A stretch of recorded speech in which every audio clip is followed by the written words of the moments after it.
सभी विद्यार्थियों को मेरा नमस्कार। तो देखिए बालकों, आज हम जिस पाठ का अध्ययन करेंगे वह रहेगा कक्षा 12वीं की जो हिंदी अनिवार्य की पुस्तक है उसके अंतर्गत पाठ भ्रमर गीत। और भ्रमर गीत के जो कवि है वह है सूरदास जी। तो हम इस भाग में संपूर्ण पाठ का अध्ययन करने जा रहे हैं, क्योंकि पहले भी हमने भाग बनाए थे लेकिन एक साथ आपको उपलब्ध हो जाए, इसके लिए हम ये प्रयास कर रहे हैं कि इस बार पूरे पाठ एक ही वीडियो में एक ही भाग में आपको प्राप्त हो जाए। तो पाठ प्रारंभ करें उसके पूर्व मैं आपको कवि सूरदास जी जो इसके कवि है उनका संक्षिप्त परिचय आपको दे देता हूं। तो देखिए बालकों, इस पाठ के जो कवि सूरदास जी है वह एक सगुण भक्ति के प्रमुख कवि माने जाते हैं और हिंदी के प्रमुख कवियों में उनका स्थान माना जाता है। ऐसे महानतम कवि का जन्म सन 1483 ईस्वी में हुआ तथा इन्होंने जीवन में अनेक रचनाएं लिखी और उन अनेक रचनाओं पर अगर दृष्टि डालें तो उनकी सूर सागर, साहित्य लहरी एवं सूर सरावली, ये इनकी प्रमुख रचनाएं रही है। इसके अलावा इन्होंने अपनी रचनाओं में ब्रज भाषा का मुख्य रूप से प्रयोग किया है।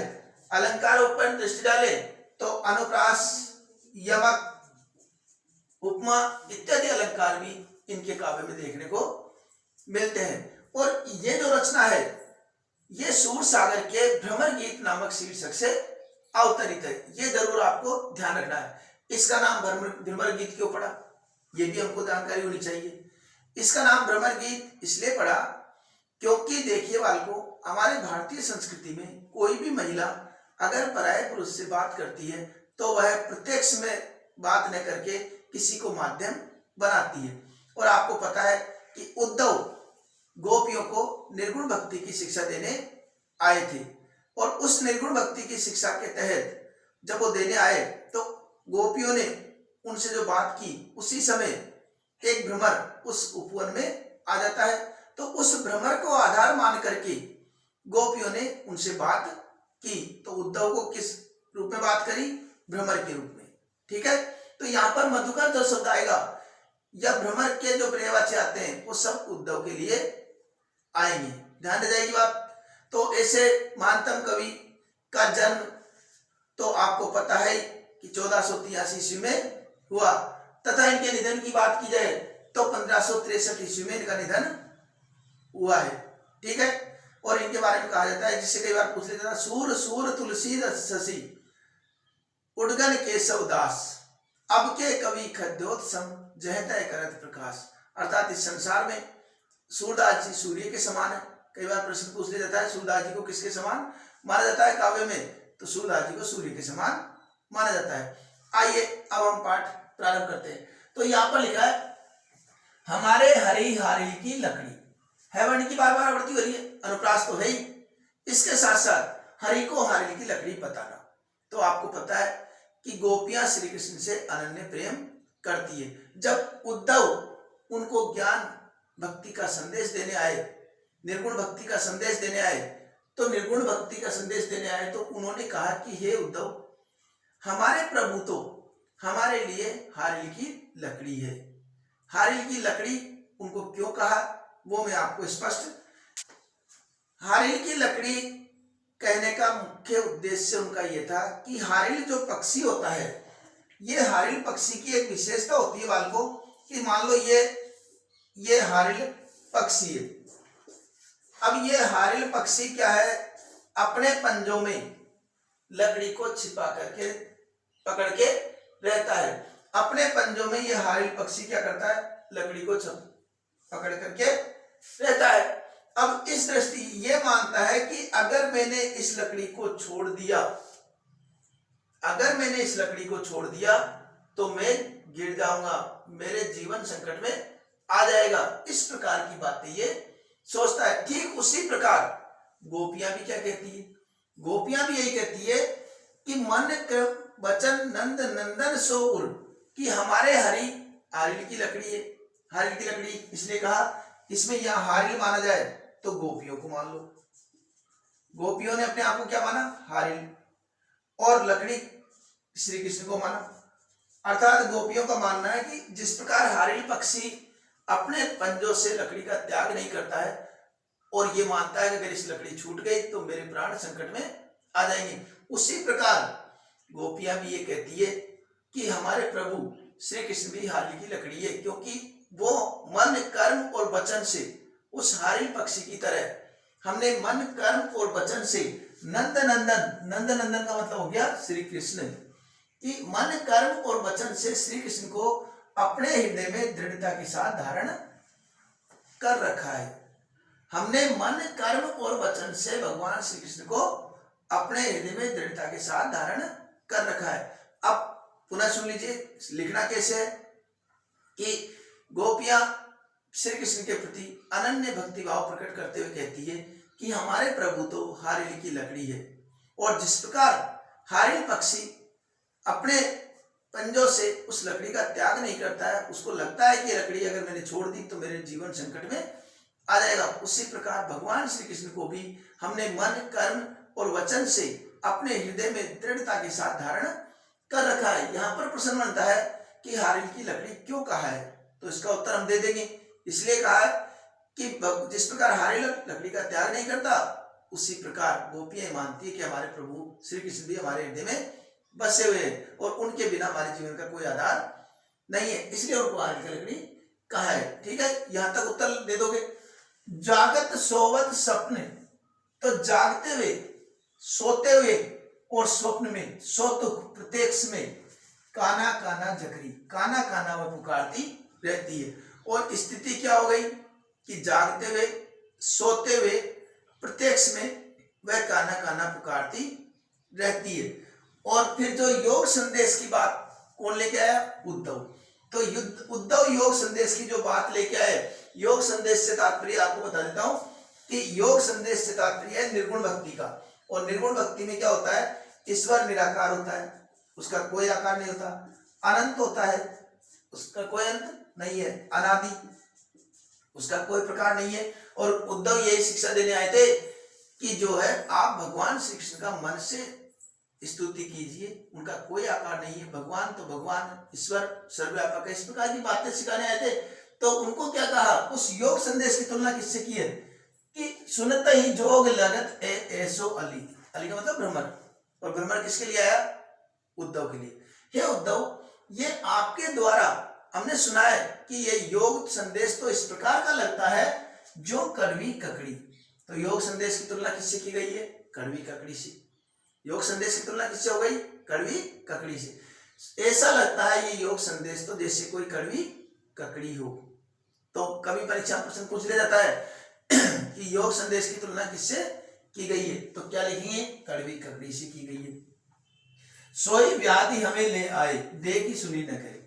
और दूसरी तुलना करते हैं, आप तो हमारे लिए इस प्रकार का रोग लेके आए हो जिसके बारे में न तो कभी देखा है, न सुना है और न कभी महसूस किया है। और आप तो हमारे लिए ऐसा रोग लेके आए हो जिसके बारे में न तो कभी देखा है, न सुना है और न महसूस किया है। अब प्रश्न आ जाए योग संदेश की तुलना किससे की गई है, तो हम आसानी से लिख देंगे योग संदेश की तुलना कड़वी ककड़ी से की गई है। कड़वी ककड़ी से इसलिए की गई है क्योंकि हमने कभी देखा हो कि कड़वी ककड़ी अगर खा ली तो दिन भर उसका असर रहता है। तो यहाँ पर एक तो तुलना किससे की गई है? कड़वी ककड़ी से। और दूसरी तुलना ऐसे रोग से जिसके बारे में कभी देखा है, न सुना है और न महसूस किया हो। यह भी एक प्रश्न हमारे तैयार है।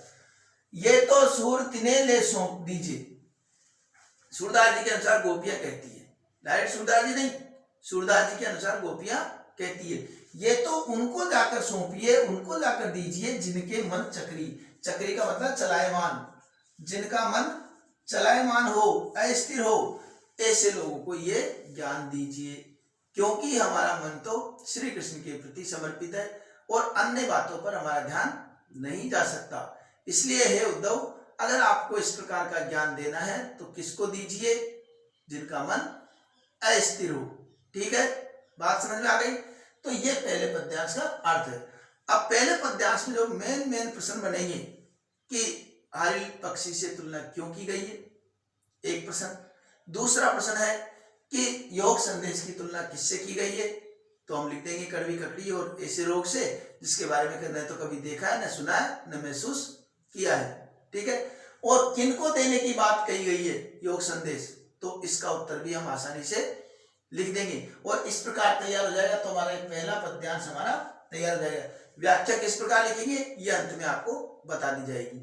ठीक है, अब दूसरा पद्यांश देखते हैं। हम तो दोहु भांति फल पायो। गोपियां उद्धव से क्या कहती है, हे उद्धव हम तो दोनों प्रकार से फल प्राप्त कर लिया है, हमने तो दोनों प्रकार से फल प्राप्त कर लिया है। अब दोनों प्रकार से फल कैसे प्राप्त किया कि यदि ब्रजनाथ मिले, ब्रजनाथ का मतलब श्री कृष्ण, यदि श्री कृष्ण मिलते हैं तो नीको, तो श्रेष्ठ। अगर ब्रज के स्वामी मिलते हैं अर्थात श्री कृष्ण हमको पुनः मिलते हैं तो बहुत अच्छी बात है। नातरु, नातरु का मतलब अन्यथा, अगर ब्रज के नाथ श्री कृष्ण मिलते हैं तो ठीक है, अन्यथा जग जस गायो, अन्यथा उनके साथ रहने का जो संसार में उनके साथ रहने का जो यश प्राप्त हुआ है वह यश तो कहीं नहीं गया। अगर मिल जाते हैं तो ठीक है ही, नहीं मिलते हैं तो संसार तो यशगान कर ही रही है, क्योंकि संसार तो यशगान गा ही रहा है, क्योंकि उनके साथ रहने का जो सौभाग्य हमको प्राप्त हुआ है वह यश तो कहीं नहीं गया। अगर मिलते हैं तो ठीक है ही, नहीं मिलते हैं तो यश तो प्राप्त हो ही गया।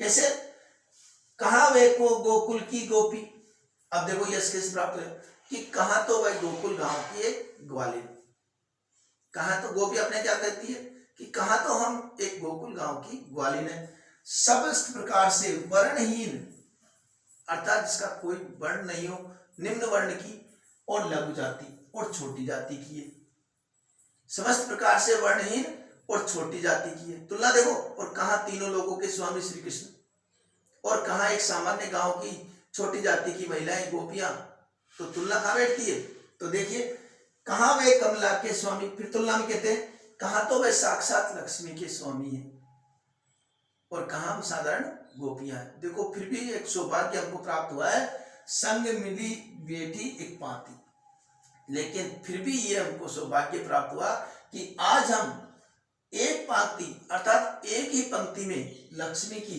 कमला की और हमारी गिनती एक ही पंक्ति में की जा रही है। इतना सौभाग्य हमको प्राप्त हो रहा है कि आज हमारी गिनती एक ही पंक्ति में हो रही है कि श्री कृष्ण के साथ जितना लक्ष्मी का नाम जुड़ा हुआ है, कमला का नाम जुड़ा हुआ है, उतना हमारा भी नाम जुड़ा हुआ है। इस प्रकार हमने तो दोनों ही प्रकार से फल प्राप्त कर लिया है। ठीक है, अगली लाइन देखते हैं, निगम ध्यान। अब देखो यहां पर जो बात कहते हैं कि आप कहते हो निर्गुण भक्ति कीजिए, ईश्वर की निर्गुण भक्ति कीजिए, तो हम ये मानते हैं कि निगम ध्यान वेदों के ज्ञाता, निगम ध्यान से तात्पर्य क्या हो गया, वेदों की ज्ञाता, मुनि ज्ञान ज्ञानी मुनि, अगोचर जिन्होंने इंद्रियों को जीत लिया हो, जिन्होंने इंद्रियों को जीत लिया हो, निगम ध्यान का मतलब वेदों के ज्ञाता, मुनि ज्ञान ज्ञानी मुनि, अगोचर जिन्होंने इंद्रियों को जीत लिया हो, ते भय कोश निवासी। अब देखिए यहां पर दो बातें आती है, एक तरफ तो निर्गुण भक्ति करने वाले संत बैठे हुए हैं, और निर्गुण भक्ति करने वाले संत कौन से, जिन्होंने वेदों का ज्ञान हो जिनको, और अगोचर हो, इंद्रियों को जीत लिया हो, और ज्ञानी मुनि, ऐसे तपस्वी लोग एक तरफ तपस्या कर रहे हैं और एक तरफ सगुण भक्ति करने वाली, ईश्वर से सच्चा प्रेम करने वाली गोपियां, ग्वाले अर्थात जो ब्रज के निवासी है वह है। अब प्रभु ने किनको महत्व दिया यह बात देखिए, ते भय गोश निवासी, फिर भी वह इनको छोड़कर कहां के निवासी बने, ब्रज के निवासी बने। अगर वो निर्गुण भक्ति से ही प्रसन्न होते तो इनके पास जाना चाहिए उनको, लेकिन वह इनको छोड़ करके ब्रज के निवासी बने, अर्थात भगवान भी सच्चे प्रेम अर्थात सगुण भक्ति के ही पक्षधर है। आगे देखिए, ता ऊपर अब साच कहो दो। अब उद्धव से गोपियां क्या कहती है, हे उद्धव अब इसके बाद में अब क्या सत्य बताने को रहा गया, अब सत्य बताने को क्या रह गया, इसके ऊपर क्या सत्य कहे। अब आप ही बताइए मुक्ति कौन की दासी, अब बताइए आप मुक्ति किसकी दासी है।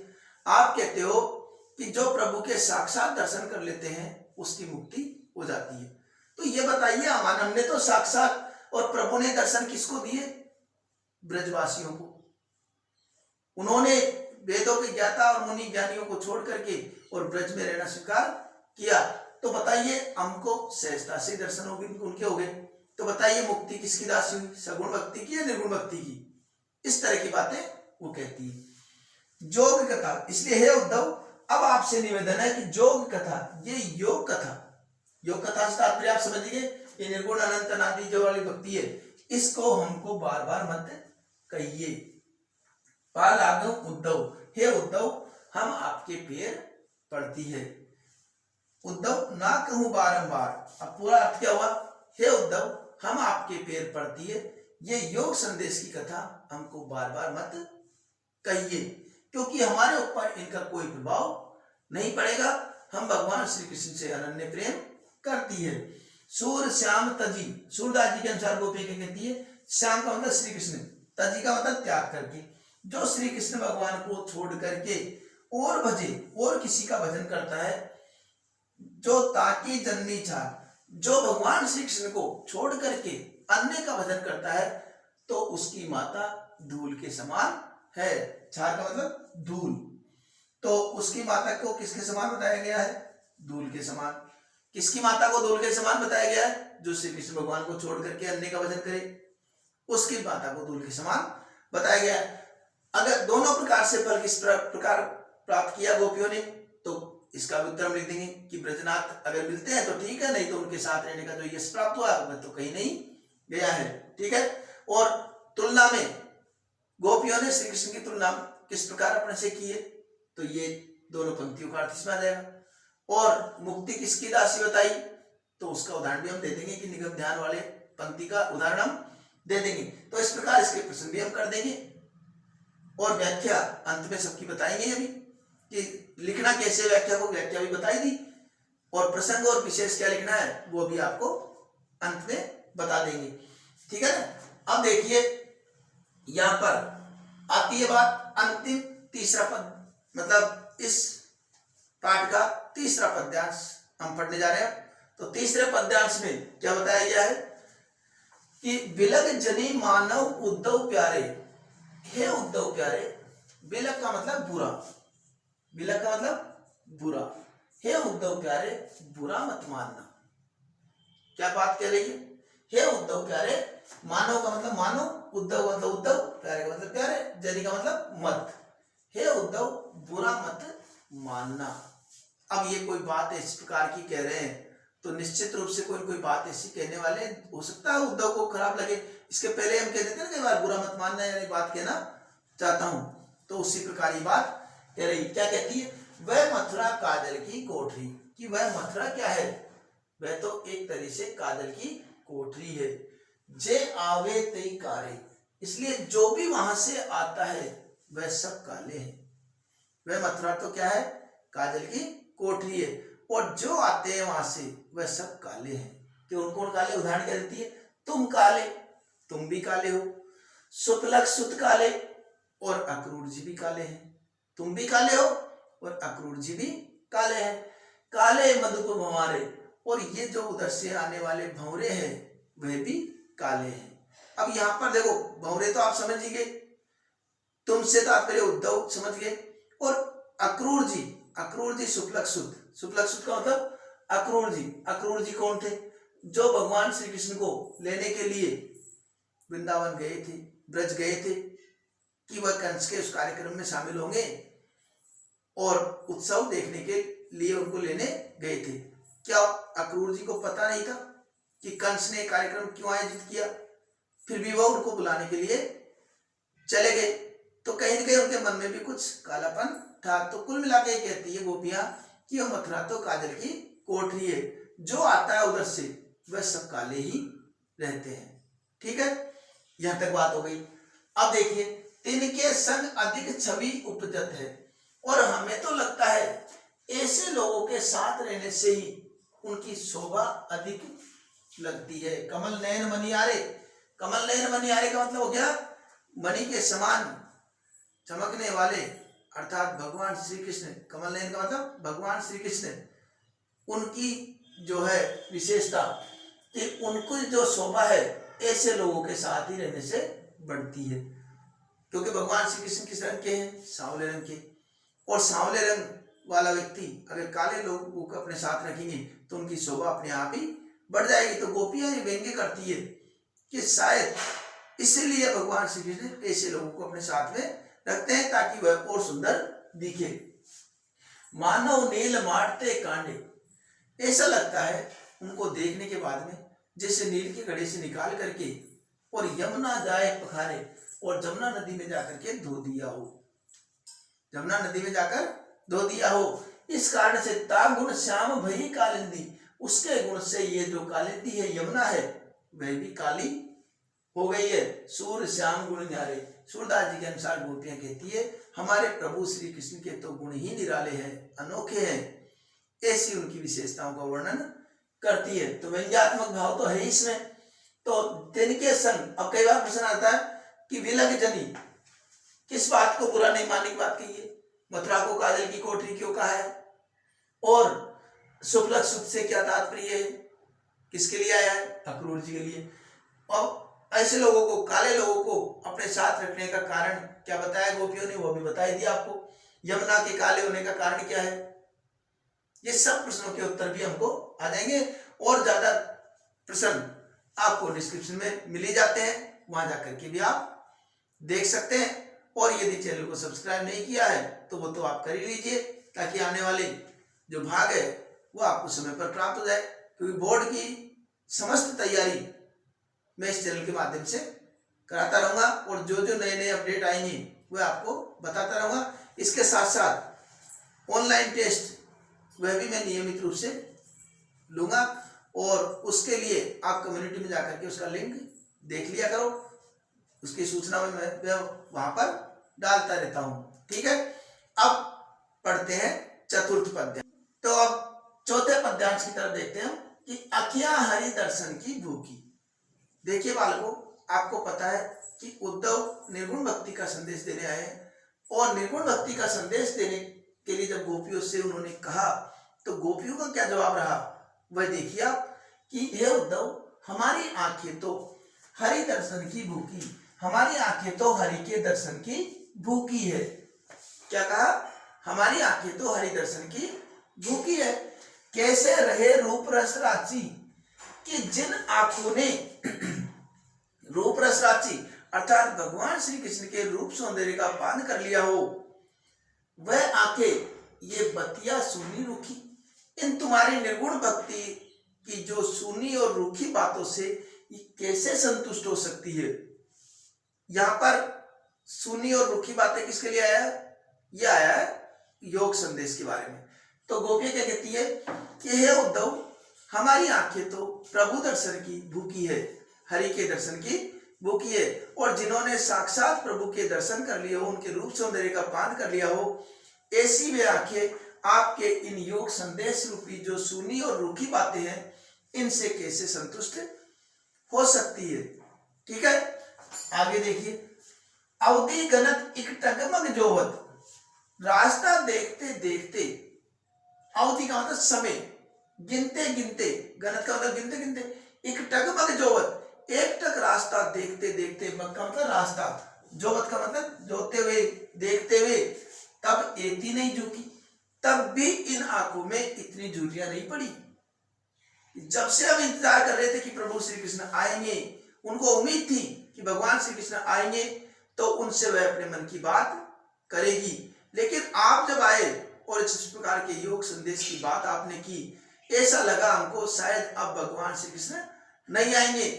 तो उस समय इतनी दुखी हमारी आंखें नहीं हुई थी, उनके समय देखते हुए और रास्ता देखते देखते हमारी आंखें इतनी दुखी उस समय नहीं हुई थी जिस समय आपकी ये योग संदेश की बातों को देख करके हमारी आंखें दुखी हो गई है। इसलिए अब इन योग संदेश उद्धव अति अकुलानी दुखी। हे उद्धव, अब तुम्हारे इन योग संदेशों से हमारी आंखें जो है अत्यधिक दुखी और व्याकुल हो चुकी है। क्यों कहा?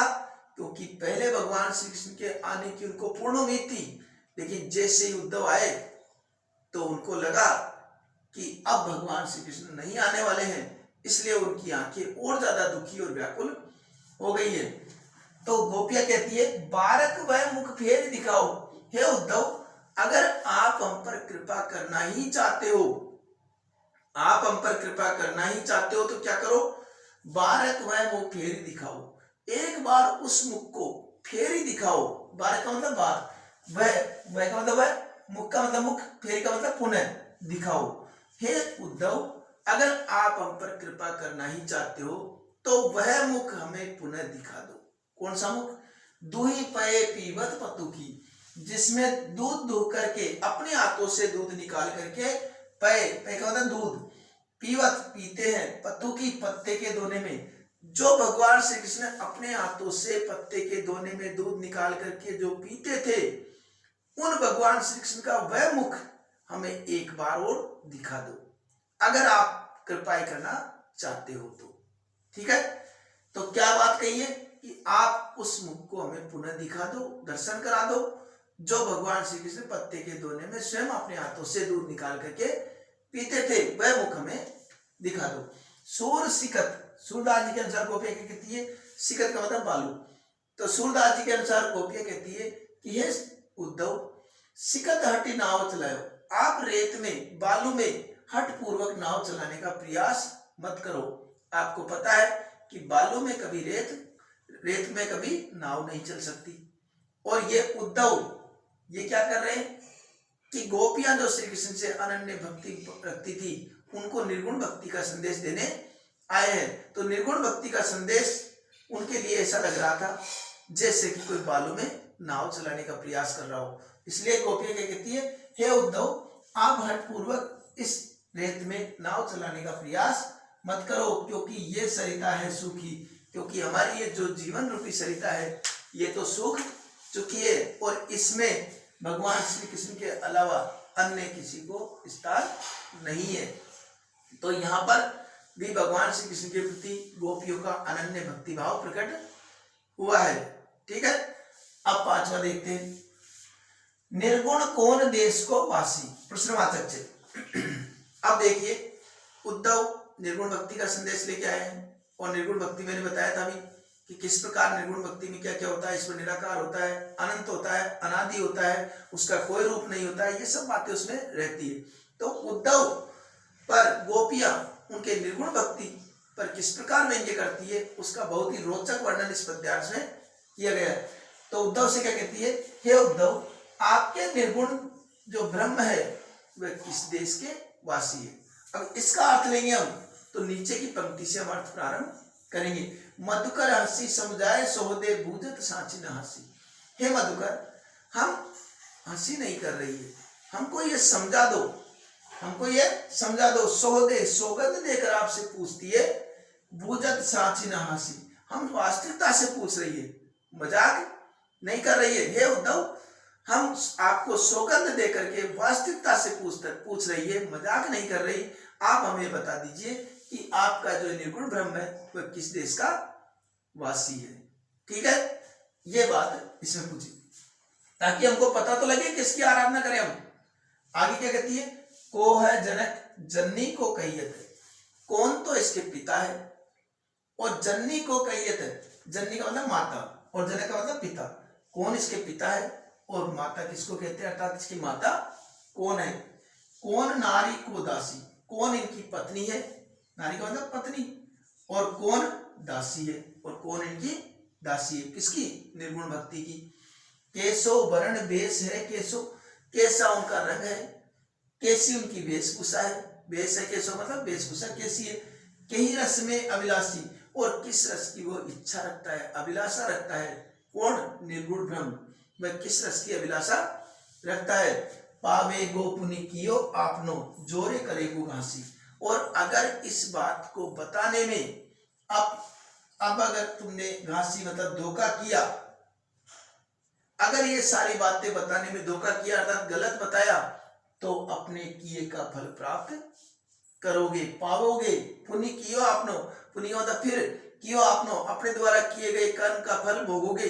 कब, अगर आपने धोखा दिया, अर्थात कोई ऐसे बोल दिया कि ऐसे है वैसे, तो इस प्रकार कर दिया तो निश्चित रूप से अपने किए का फल भी प्राप्त करोगे अगर झूठ बोल दिया तो। सुनत मौन हुए रहे ठगे सो। अब इन बातों का, गोपियों की इन बातों का उद्धव पर क्या प्रभाव पड़ा? वह सुन करके बिल्कुल ऐसा लगा जैसे ठगा हुआ सा, जैसे वो ठगा गया हो। किस बात में ठग गया हो? कि बड़े उम्मीद से, अहंकार से गोपियों के पास आए थे कि मैं निर्गुण भक्ति का संदेश दे दूंगा उनको। लेकिन जब इस प्रकार के प्रश्नों को सुना गोपियों ने, उद्धव ने, तो क्या स्थिति हो गई उनकी? सुन करके चुपचाप मौन हो गए और ये अपने आप को ठगा हुआ महसूस करके चुपचाप खड़े हो गए। जैसे कि सूर सबे मति नासी, सूरदास जी के अनुसार जैसे उनकी सारी बुद्धि ही नष्ट हो गई हो। मति का मतलब बुद्धि, नासी का मतलब नष्ट हो गई हो। ऐसा लगा जैसे सारी बुद्धि ही उनकी नष्ट हो गई हो। तो ये निर्गुण भक्ति पर व्यंग्य गोपियों ने किया है। अंतिम पद्यांश हम देखते हैं कि बिना गोपाल बेरिन भई बुध कुंजे, कि बिना गोपाल के, अब देखो कोई भी अच्छी बातें, हमको कोई चीज अच्छी लगती है, कब लगती है? जब हमारा मन अनुकूल हो। अगर मन दुखी है तो कितनी सुरम्य स्थानों पर पहुंचा दे जाए हमको, फिर वह हमको अच्छा नहीं लगता है। यहाँ पर इसी बात को गोपियों ने प्रकट किया है कि बिन गोपाल बेरिन भई कुंजे, कि बिना गोपाल के ये हमारी जो लताएं हैं, कुंजे का मतलब लताएं, ये हमारी शत्रु हो गई है। बेरिन का मतलब शत्रु हो गई है, कि बिना श्री कृष्ण के ये लताएं शत्रु हो गई है। और जब श्री कृष्ण मौजूद थे, हमारे साथ थे, तब क्या होता था? तब ये लता लगी अति शीतल, तब ये लताएं अत्यधिक शीतलता प्रदान करती थी। और अब श्री कृष्ण नहीं है, इसलिए लताएं कैसी लग रही है? दुश्मन लग रही है। अब भाई विषम ज्वाल की पुंज, पहले तो ये कैसी लगती थी? शीतल, और अब कैसी लग रही है? भयंकर। विशाल का मतलब, विषम का मतलब भयानक ज्वालाओं के समूह की तरह लग रही है, भयानक ज्वालाओं के समूह की तरह लग रही है। अब तो ऐसा लगता है कि वृथा बहती यमुना, कि यमुना भी अब तो बेकार ही बहती है, क्योंकि वो आनंद है ही नहीं। एक श्री कृष्ण हमारे साथ थे तो यमुना की कलकल करती ध्वनि भी आनंद प्रदान करती थी, लेकिन अब श्री कृष्ण नहीं है हमारे साथ, तो इसलिए ये यमुना भी बेकार में ही बहती हुई नजर आती है। खग बोलत, पक्षी भी बेकार में ही बोलते हुए नजर आ रहे हैं। वृथा कमल फूले, और ऐसा लगता है कि कमल के फूल भी बेकार में ही खिल रहे हैं। अली गुंजे, और भ्रमर भी बेकार में गूंज रहे हैं। ऐसा लगता है कि श्री कृष्ण की हवाओं में सारी चीजें, सब कुछ बेकार है। अगर वह हमारे साथ है तो सब कुछ ठीक है, वो हमारे साथ नहीं है तो कुछ भी ठीक नहीं है। कुल मिलाकर बात यह है। देखो अब क्या हुआ? पवन हवा, पानी जल, घनसार कपूर, घनसार का मतलब कपूर, और पवन का मतलब हवा, संजीवनी बादल, दधिसुत चंद्रमा। क्या क्या नाम आगे? हवा, पानी, कपूर, बादल और चंद्रमा। ये सब आपको पता होगा शीतलता प्रदान करने वाले तत्व ही, ये सब शीतलता प्रदान करने वाले तत्व है। लेकिन किरण भानु वही गुंजे, ये सब भी सूर्य की किरणों के समान हमको भुन रही है। ये सब बातें भी ऐसी प्रतीत हो रही है जैसे सूर्य की किरणों के समान हमको जला रही है। क्यों जला रही है? क्योंकि श्री कृष्ण से ही इन सब का आनंद था, और श्री कृष्ण हमारे मध्य में नहीं है, वह मथुरा में है। इस बात से हमको ये सारी चीजें शत्रु लग रही है, दुश्मन लग रही है, जलाने वाली प्रतीत हो रही है। इसलिए हे उद्धव, अगर कुछ करना ही चाहते हो, हमारे लिए कुछ कहना ही चाहते हो, तो हे उद्धव कहियो माधव से, आप जाकर के माधव से ये कहना, विरह कदन करी मारत लुंजे, कि इस विरह रूपी पीड़ा ने, विरह का मतलब बिछुड़ने का गम, कदन का मतलब पीड़ा, करी का मतलब कर, मारत लुंजे, इस विरह रूपी पीड़ा ने मार करके उनको अपाहिज कर दिया है। लुंजे का मतलब अपाहिज कर दिया है। सूरदास प्रभु को मग जोवत, सूरदास जी के अनुसार गोपियां कहती है कि प्रभु का रास्ता देखते देखते आखियां भई बेरिन जो गुंजे, हमारी आंखें ऐसी लगने लगी जैसे कि गुंजा हो। तो गुंजा एक तरह का फल होता है और उसके अंतर्गत पूरा लाभ रहता है, और उन्होंने, गोपियों ने उस गुंजा से तुलना अपनी क्यों की है? क्योंकि उनकी आंखें भी भगवान श्री कृष्ण के अभाव में दिन रात प्रतीक्षा में उनकी आंखें सो नहीं पाई और लाल हो गई, इसलिए उन्होंने अपनी आंखों की तुलना गुंजा से की है। तो प्रभु का रास्ता देखते देखते हमारी आंखें गुंजा के समान लाल वर्ण की हो गई है। किस वर्ण की हो गई है? लाल वर्ण की हो गई है। तो देखिए, बिना गोपाल के, अगर सारांश रूप में इस पद्यांश का देखें तो बिना गोपाल के अर्थात बिना श्री कृष्ण के अभाव के सारी वस्तुएं उनको बेकार लग रही है। शीतलता प्रदान करने वाले तत्व भी उनको भयानक सूर्य की किरणों के समान जला रहे हैं और ऐसा लगता है कि पक्षी बेकार बोल रहे हैं, मधु बेकार गूंज रहे हैं, यमुना बेकार बह रही है, क्योंकि इन सब का आनंद तब है जब श्री कृष्ण हमारे साथ हो, तब जाकर इनका आनंद रहता है। तो ये हमारा पाठ यहाँ पूर्ण होता है। अब इसकी व्याख्या को किस प्रकार लिखनी है वो भी आप एक बार देख लीजिए। व्याख्या के लिए हमको लिखना है प्रसंग। व्याख्या के लिए शुरुआत में प्रसंग में लिखेंगे प्रस्तुत पद्यांश, कोई सा भी एक पद्यांश आ जाए, मान लो इसी का मान लो यही पद्यांश आ जाए, तो हम इसका किस प्रकार लिखेंगे? प्रस्तुत पद्यांश हमारी पाठ्य पुस्तक सृजन के अंतर्गत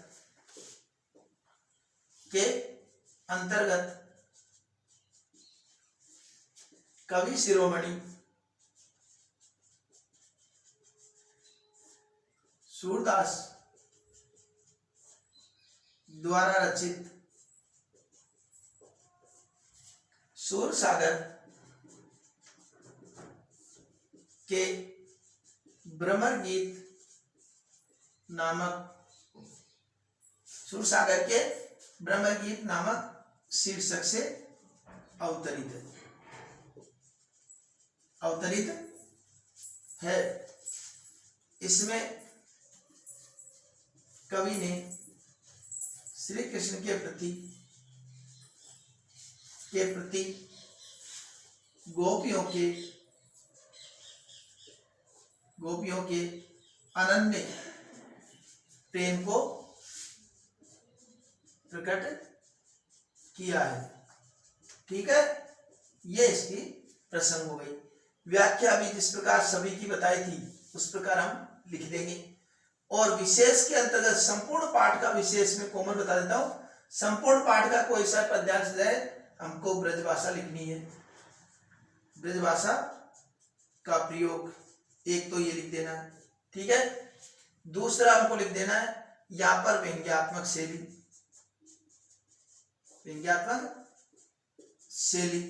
ये तो हम लिख ही देंगे सब में। और इसके अलावा जो जो अलंकार आया है उन अलंकारों को भी, जैसे अनुप्रास अलंकार लिख देंगे हम। एक हम लिखेंगे जो विशेष तीसरी है कि श्रृंगार रस का प्रयोग। ये तीन तो लिखनी है सब में। इसके अलावा कोई अलंकार है, उस पद्यांश में क्या विशेष आया है, वो सारी बातें हम लिखेंगे। और हमने इसके पहले भी कई भाग बना दिए थे और आपकी विशेष मांग पर मैंने संपूर्ण पाठ को एक ही भाग में बना दिया ताकि आपको पढ़ने में सुविधा हो जाए। ठीक है, आशा करता हूं आपके ये पाठ भली प्रकार समझ में आ गया होगा। तो मिलते हैं अगले पाठ में, तब तक के लिए